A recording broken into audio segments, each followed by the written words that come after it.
Our first keynote speaker this morning is Professor Peter Batey. Professor Batey is Emeritus Professor of Town and Regional Planning at the University of Liverpool in the UK. He held the Lever Chair in Town and Regional Planning from 1989 to 2015. But today it's not so much Peter's university role he's going to share with us, but a topic dear to many of us here at the International Riversymposium, particularly for those delegates who've been coming for a number of years.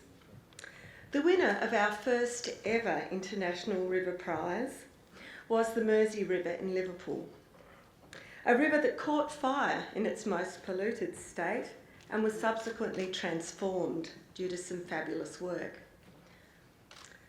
So Professor Batey has always played an active role in urban and regional affairs in his quest to make a useful contribution to his region.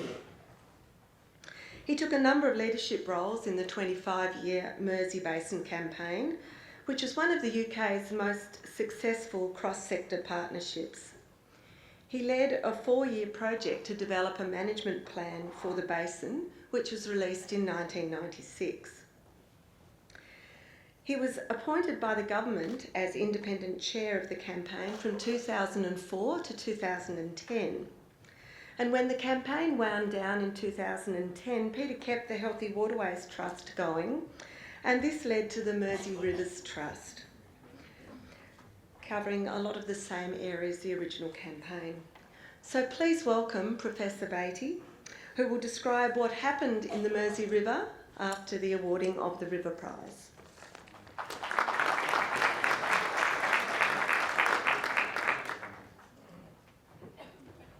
Thank you very much for that introduction, Selina. And can I say that I'm delighted to have this invitation to come and speak to you today about something that is perhaps one of the most important parts of my professional career, namely the Mersey Basin campaign. And the focus of my talk today is to say as much as anything about what has happened since we won the River Prize in 1999. But since many of you were not active as professionals in 1999, you may not know about the campaign. So the first part of my talk will be actually to fill in that background. With that background, I think it'll help you a lot more to see what has happened since and the constraints under which we were operating, but also some of the opportunities that we were able to take. So without further ado, let me move into my presentation. And the Mersey Basin campaign, in short, was a very bold idea. It started in the 1980s. It started in the context of us having civil riots in Britain. And Liverpool, in common with other cities, had people taking to the streets rioting in 1981. A politician was particularly responsible for Liverpool and took it upon himself to come up with ideas that might help to alleviate the situation. And one of the things that he was quite shocked by was the state of the river. As he looked outside his hotel room window in Liverpool, he was just shocked to see what a state the river was in terms of water quality.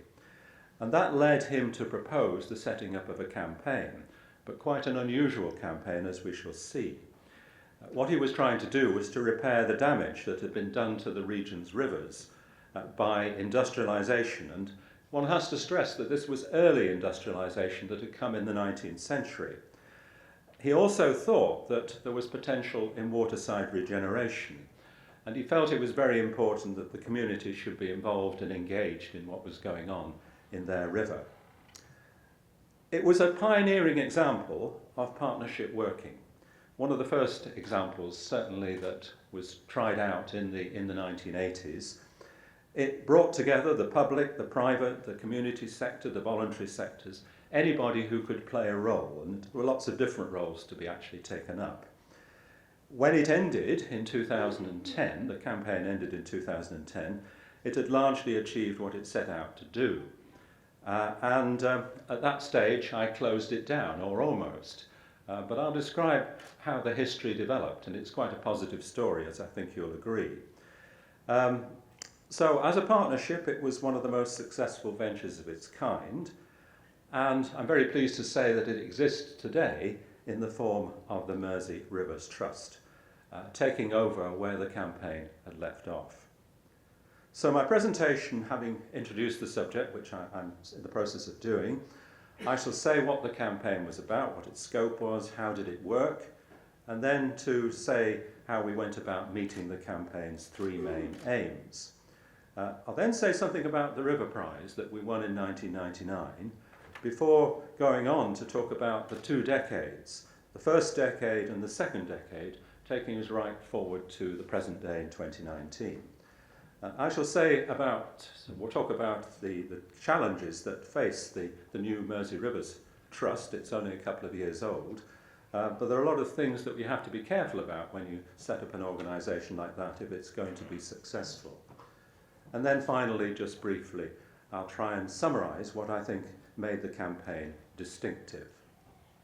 So here we are in Great Britain. This is a map of Great Britain.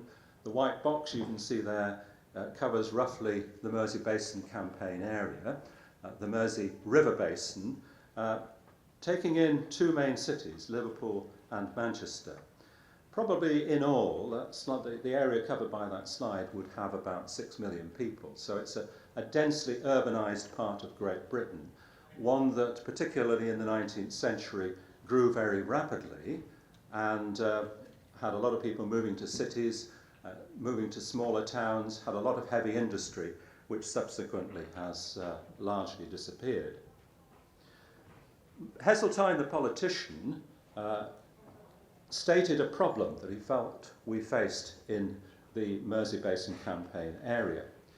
He wrote a very provocative paragraph, which we've never forgotten in northwest England, because in a sense he was being quite insulting to all of us, but he was saying the right thing. What he said was, today the river is an affront to the standards a civilised society should demand of its environment. Untreated sewage, pollutants, noxious discharges all contribute to water conditions and environmental standards that are perhaps the single most deplorable feature of this critical part of England. So he wasn't mincing his words.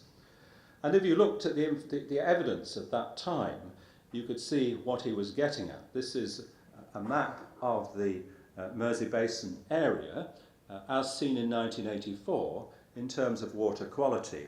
And the red streams, including the estuary itself, were classified as being poor and bad in terms of water quality. There are some areas which were good and fair, but it's quite hard to find them on the map. So this was a very provocative slide, just like Heseltine's statement, in actually provoking us to actually do something about it. We faced problems not just in the river and its water quality, but what was going on the banks of the river, the riverside areas. And there was an awful lot of dereliction. People had economic activity next to the river, but had largely abandoned it. So whichever part of the river you looked at, the scene was rather like this, a very depressing scene, presenting a very negative idea of the area. So Heseltine, this is a picture of him, set us a challenge. He said to rebuild the urban areas of the northwest, we need to clean and clear the ravages of the past, to recreate the opportunities that attracted earlier generations to come and live there and invest there.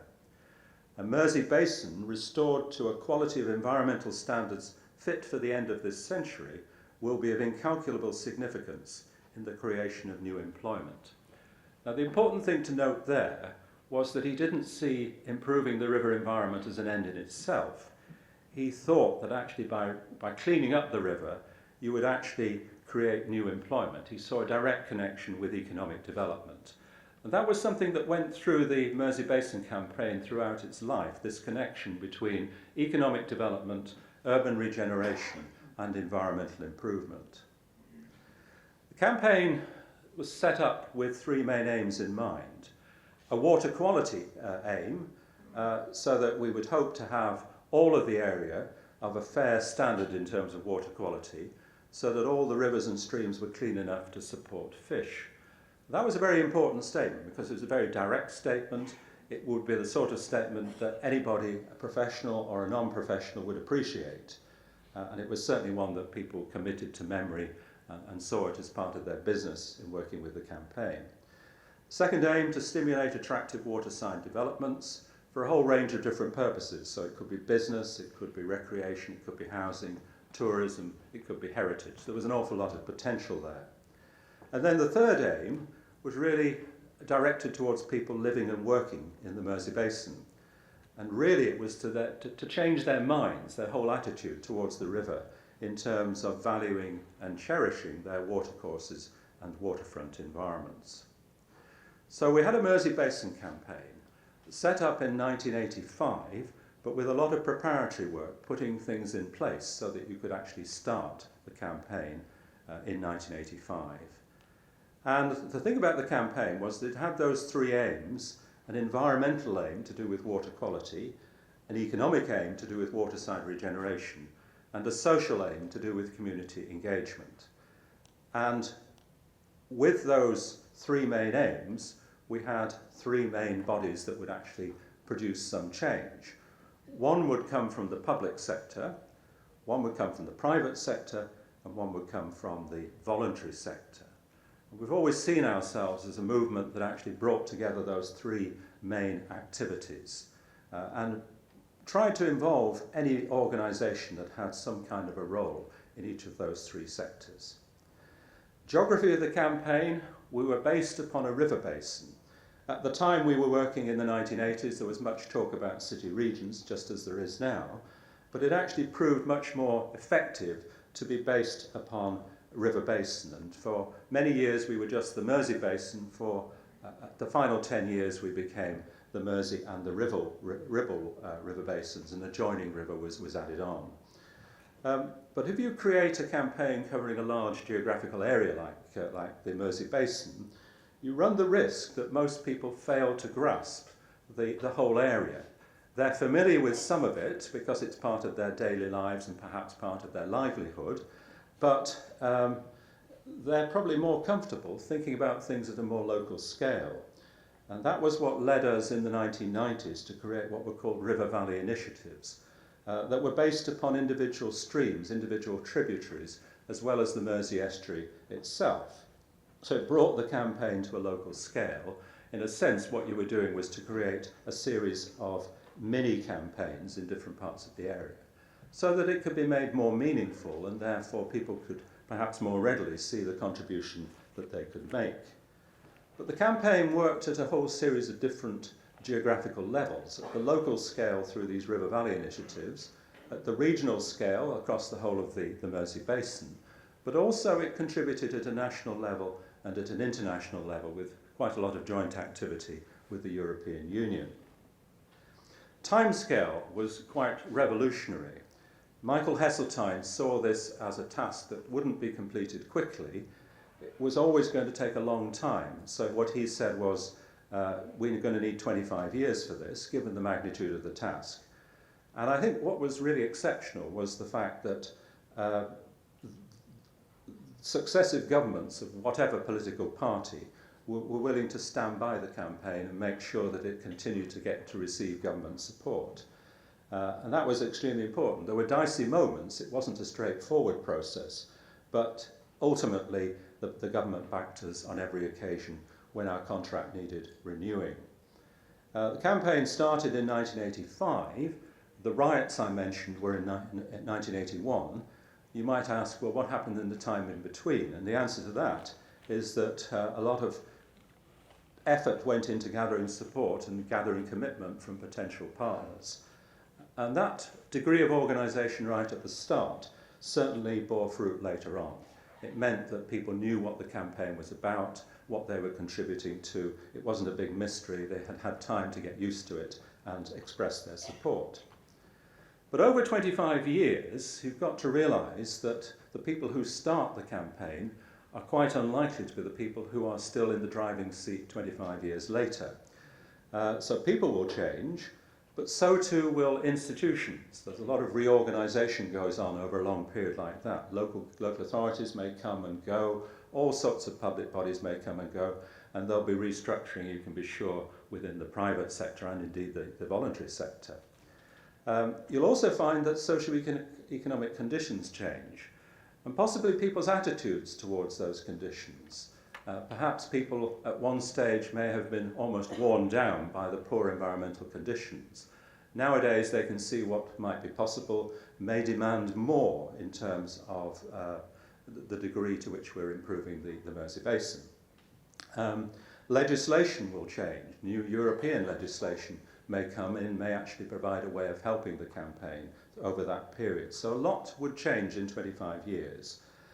Leadership came from a government-appointed chair, and the chair of the campaign stood in between the campaign and central government and would be there to lead in a strategic sense, but also there to recommend what the future of the campaign should be. We had 4 chairs, 3 of them were drawn from senior posts in industry. I was an academic, so therefore different, but I didn't see my role as being that of an academic. I saw it as being one of regional leadership, which I'd had some experience of, but which I think was a good background to actually bring to the campaign. So I wasn't making it public all the time. I'm an academic, so therefore I've got research interests in a particular area. This wasn't my particular area as an academic. I was there as a leader primarily. During that period of preparing for the campaign, we realised that we were starting something new. This slide is headed Pioneering Partnership, and I think we recognised that there were jobs for lots of different organisations. The task of cleaning up the Mersey is a comprehensive and formidable one. It calls for a team effort in which the inputs of all sectors encourage each other and generate a momentum of improvement greater than could be achieved otherwise. This was a civil servant called Peter Walton who supported Michael Heseltine and was there to put the campaign on the ground. But back in 1985, very few people knew what a partnership would be about. There weren't examples that you could go and look at and say, yes, we're going to do something similar. It was very much creating something from scratch and not necessarily knowing where it would lead you to. But by being called a campaign, that gave it a clarity of purpose. If we'd just been called a partnership, it doesn't prompt the question which you get if you're a campaign, which is, what are you campaigning about? Which immediately leads you into a conversation that can explain to people why we've needed a campaign and what we're doing as part of that campaign. The campaign was a very broad partnership. All of these different sectors I've mentioned had a role in achieving the campaign aims. And we had some really large partners, some big partners. We had, for example, a privatised water company. Initially not privatised, but by the end of the 1980s, all water authorities had been privatised. Ours in particular was called United Utilities. So we had to develop a relationship with that organisation that wasn't so close that we could be seen to be part of that of the United Utilities, gave us a bit of distance, but still meant that we could collaborate with them. And the same applied to a large property company, Peel Holdings, very influential in terms of the region, but we needed to establish a good working relationship. Rather than working as part of them, we were working alongside them. When I took over the chair of the campaign in 2004, one of the things I tried to do was to write down something that described what the campaign was about. And what I came up with was 5 verbs that describe how the campaign worked. I just mentioned these. So we had a role in terms of influencing, all sorts of different levels. We tried to influence things in terms of lobbying. We were there to make sure that projects actually happened, that were implemented sometimes by the campaign, sometimes by our partners. We had a mediating role between different partners to provide common ground. We were honest brokers, if you like. And we had a role in terms of enhancing projects, perhaps getting people to aim just that bit higher in terms of what we were trying to achieve. Not to settle for just doing something quite ordinary, but trying to do something that was new and would actually present a good image. And finally, we had a role in terms of communicating, getting our own message out, but also being prepared to listen to people who were part of the campaign, who could become part of the campaign and help us to do our work. So it was a two-way relationship. My involvement with the Mersey, as Selina has said, has gone over a long period of time, right from the early 1990s. Each of the roles that I've had has been to some extent a leadership role, rather than being a technical expert, as I might have been in some other circumstances. And the other thing to say is that throughout the time when I've been involved with the campaign, it's been as a volunteer, so I haven't been a paid employee. My job has been doing it because I'm interested, not because my university wanted me to do it, but because I thought it was a valuable thing to contribute to. One of the first ways in which I got involved was in relation to the Mersey estuary. And the call came to actually develop a management plan or a strategic framework for the whole of that Mersey estuary area. And the campaign approached my department, where I was head of department, and we came together as a university study team to actually prepare this estuary management plan. One of the things that prompted this was that we were getting a whole series of large development proposals that would affect the Mersey estuary. There's a question, well, how do you react to these proposals? How do you understand what they're about? How do you understand their potential impact in terms of things that will be affected if the project goes ahead? And the one particular proposal that was being put forward in the early 1990s was to build a Mersey barrage to generate electricity. But this would have undoubted environmental consequences, and what we tried to do was to develop a framework that allowed you to spell out what those consequences might be, and then you could decide whether you thought they were acceptable or you thought that they weren't. And that worked quite well as a framework. What we tried to do was to look at the whole subject systematically and to create a structure that allowed us to understand what was going on in the Mersey. So this slide, which it's not too bad, you can read it reasonably. Moving from left to right, we came up with a vision statement. We then broke the vision statement down into a series of sections and thought about the sort of topics that might be affected. So the second column there that starts with estuary dynamics was our attempt to sort of spell out the various ways in which the estuary could be thought about.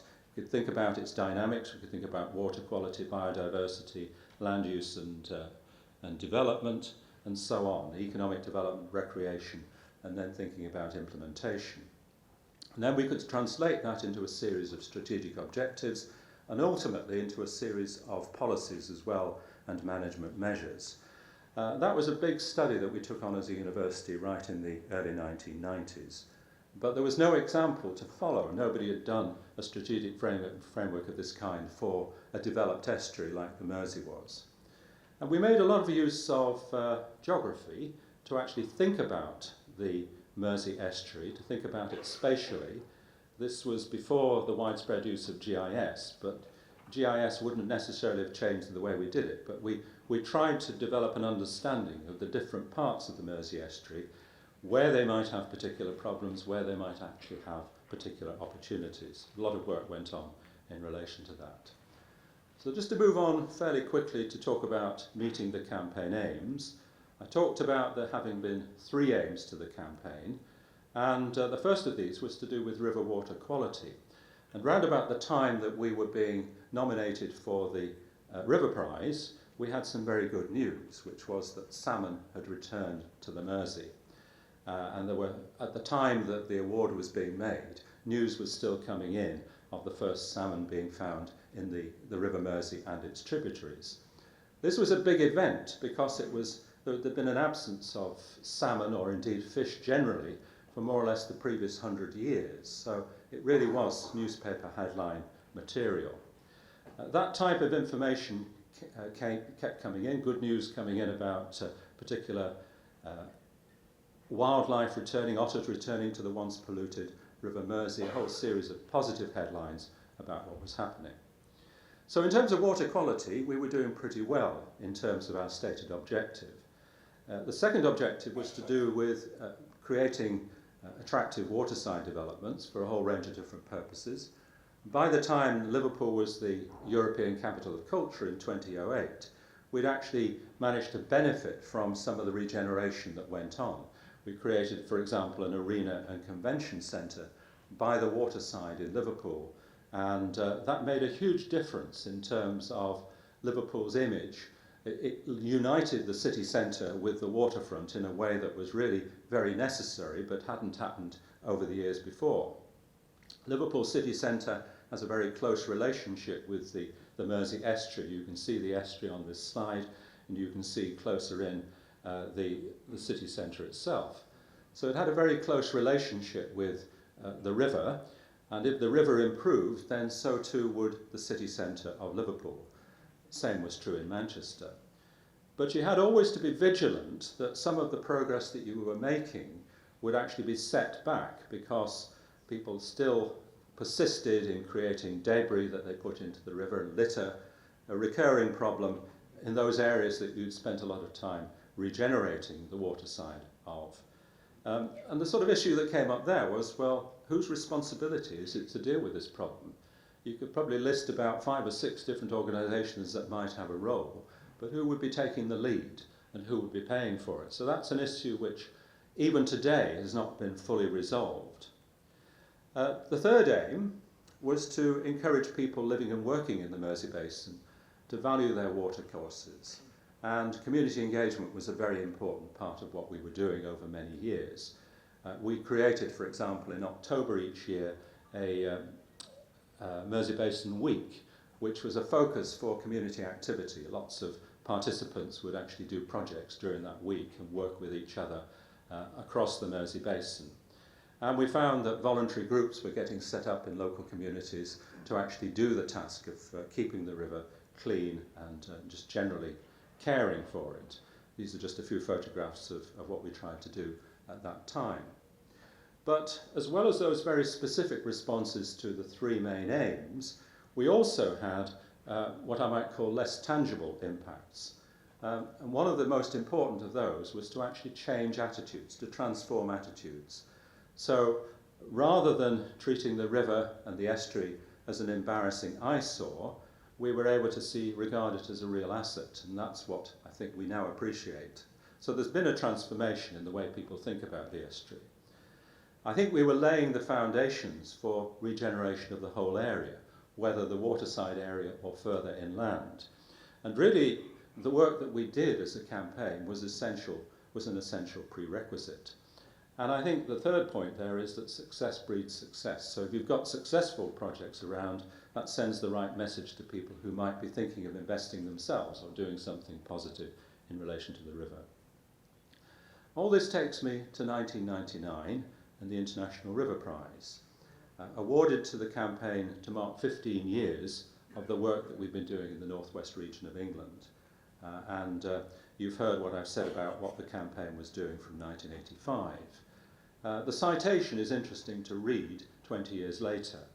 A combination of massive investment in the water infrastructure by a privatised water company, tough environmental legislation, and a major sewage upgrades made the difference. The remarkable transformation was made possible by the work of many organisations and individuals working together.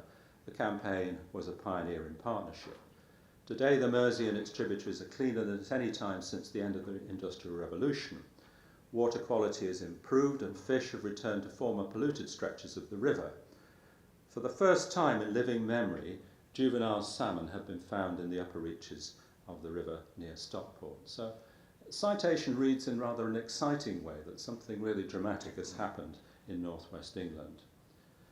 So, to think about what happened after that prize, the first decade, we had made a lot of progress, as I've tried to show you, in terms of the 3 main aims.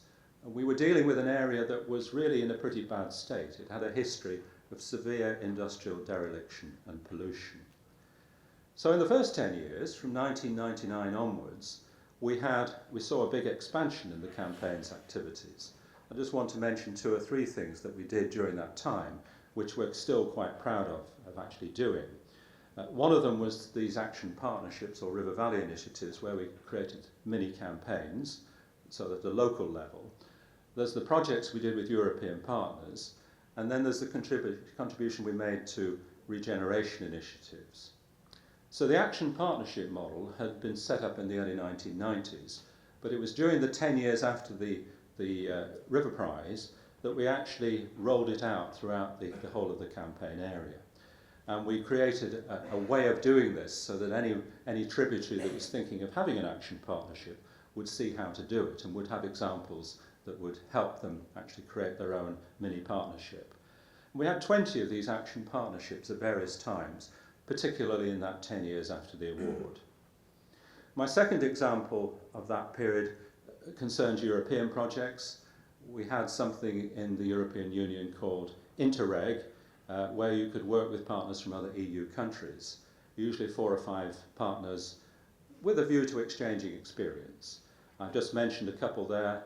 We had a project which was trying to prepare local authorities in different European countries in terms of the Water Framework Directive that Europe had introduced at that time.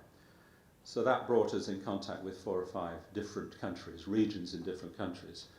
And then Artery, which was much more linked to urban regeneration.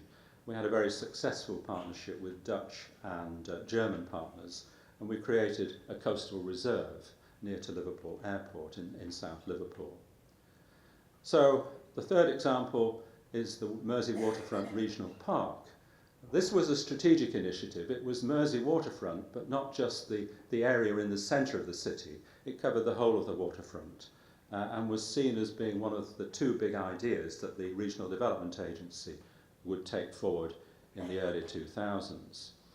We saw a lot of potential in terms of the Mersey waterfront, if only somebody would look at it strategically and come up with a programme of implementation. And that was in fact what we did. This is a slide of what we call the estuary zone. That was the area covered by the Waterfront Regional Park. So it included the estuary, it included quite a considerable area of coastline as well, focused on Liverpool but including much more. One of the ideas we came forward with during that period was the idea of preparing action plans for different parts of the waterfront. We identified 15 areas where we thought that change was desirable, and for each of these we took a common approach in terms of developing proposals, finding funding sources and carrying out the work on the ground. So a really very successful exercise, went on for about 8 years, and we did an evaluation at the end of it, which I think is a good practice if you're engaged in these big strategic exercises, actually standing back from it and carrying out an evaluation. And we developed our own methodology for that evaluation.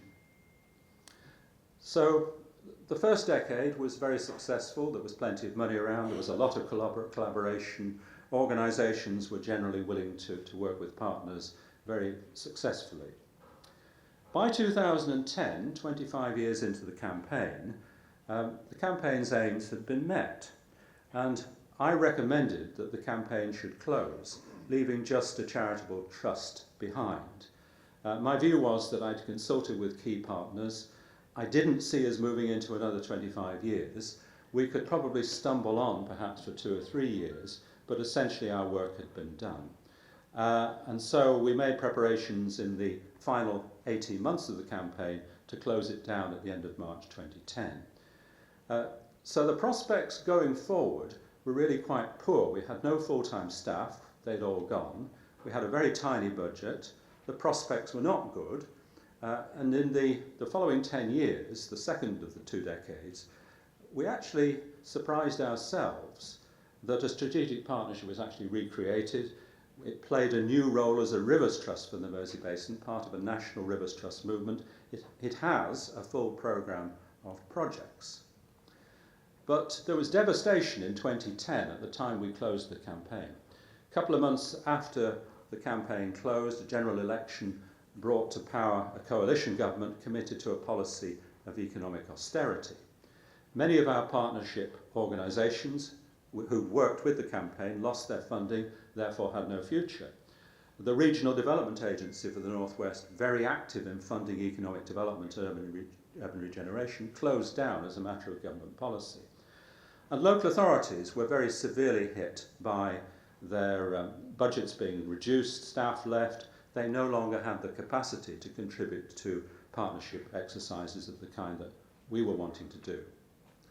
So we retained the Healthy Waterways Trust, soon to be called the Mersey Rivers Trust. We found that the Government Department for the Environment, DEFRA, introduced a catchment partnership approach, rather similar to our own action partnerships, the local mini campaigns. And so we bid, and we were successful in getting 3 of these partnerships, which came with a small amount of funding. And that actually got us on the road to actually growing the campaign, or something like the campaign, again. We joined the National Rivers Trust movement and became the Mersey Rivers Trust. life was not easy and still isn't easy. And what I'm going to do in the final section is really to say something about some of the challenges that we face as a new Mersey Rivers Trust.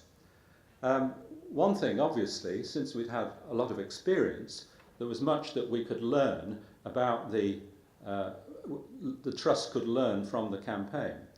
One of the things I've always thought was important was getting the right balance between strategy, plan making, and delivery, doing things on the ground.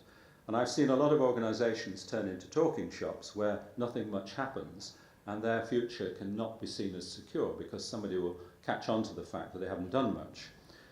I also think it's important to have a consistent long-term vision covering the whole area. However interested we may be in projects, I think it's important to have that long-term vision. And I think we have to constantly review the institutional and funding context within which we're working. Things change very rapidly these days, sometimes for the bad, sometimes offering new opportunities. You've got to be alert to that and be quite willing to move quite quickly if you need to make bids. I think in the early days of this new partnership, we had to be realistic about what the Trust could achieve, given that we had an almost complete lack of resources. We had to be pragmatic in building and rebuilding partnerships. More so than ever in the past, you had to work with others if you were going to achieve desired results. You had to be patient and diplomatic in bringing new partners on board. You had to establish that degree of mutual trust and understanding and recognise that new partners would bring new ideas and new thoughts to the whole process. You needed to make sure you costed your projects realistically and that you were able to generate core funding, otherwise you'd just move from project to project and never get any further. And you needed to nurture good working relationships between some of the key partners and constantly do that, as I've said quite a few times. And I think the other thing to say is that whereas the campaign had this fairly strong urban regeneration dimension, I think the type of partnership we are now is much more focused on environmental improvement and environmental management. So there is a difference in terms of emphasis. And I think we had to learn to say no to projects which are beyond the capability of our trust and to avoid the risk of mission drift. Well, we have a website, and I don't propose to talk about our projects in any great detail, but I would commend it to you in terms of giving a flavour.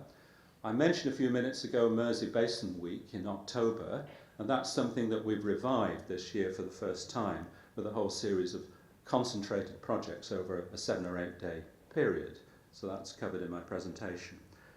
Finally, I want to say what made the campaign distinctive, what was different. And I think I don't need to labour the point about partnership working. That certainly was something distinctive at the beginning and still is to a great extent. I think we were successful in terms of linking strategy and delivery in a balanced way, getting that balance right. I think that I was pleased with the extent to which we were able to get long-term support and commitment of a lot of our stakeholders, including central government. I think that was quite an achievement to keep up that flow for 25 years. I think we needed to be resilient. That's a word we've used lots of times the last 2 days. Resilient and flexible, I think, as an organisation. You're not going to end up in the way that you started. You're going to evolve over time. We prepared for our own demise, having achieved our aims. I think it was the right thing to do. The campaign left an important legacy of successful completed projects and a can-do attitude. We perhaps were willing to do things that other organisations would probably turn down. We were prepared to stick our necks out, I suppose you'd say. I think that's been carried into the Mersey Rivers Trust and is part of our ethos today. And I think what is fairly obvious from all of this is that people were the greatest assets. It wasn't just organisations, it was people within those organisations that were personally committed to doing something positive about the estuary. So thank you very much for your attention. Just in terms of sources, we have a website which carries our old name, the Healthy Waterways Trust, but is an up-to-date website, as you will see. We have a legacy website that talks about the lessons drawn from the campaign. That was set up in 2010, and we've maintained it since then. And then I produced a paper quite recently which gives a very detailed account of the campaign and how it started and how it takes itself right the way through to the present day. So anybody interested in that, please do let me know today or email me in future, and I'm happy to send a copy of that paper. So thank you very much for your patience. Thank you for the invitation to come and talk to you. Thank you very much.